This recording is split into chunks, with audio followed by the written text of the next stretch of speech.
প্রকৃতির আড়ালে এবছর আমরা পদার্থিত গৌরবময় 48তম বর্ষে। আর এবছর আমাদের 48তম বর্ষের বিষয় নবান্ন উৎসব।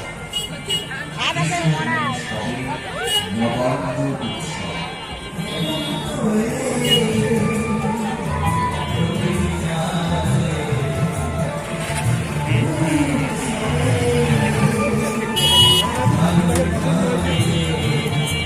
শরৎ তার আরো বাহানা বোঝাতে চলে আসে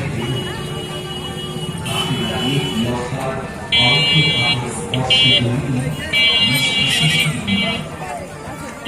আরো দীপ্তি কিছুটা ম্রিয়মান হয়।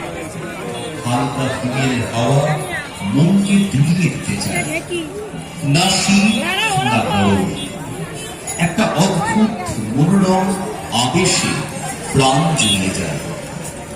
আকাশ জুড়ে সাদা মেঘের আঁচলে দেখা যায় নীল রঙের ছোট ছোট মন চলে যায় স্বপ্নের রাজ্যে। শহরের লোকেরা বেড়াতে যাবার জন্য ছটফট করে, আর ঠিক সেই সময় গ্রামাঞ্চলে শুরু হয় উৎসবের আয়োজন। নতুন শস্যে ঘর পূর্ণ করার উৎসব নবান্ন উৎসব।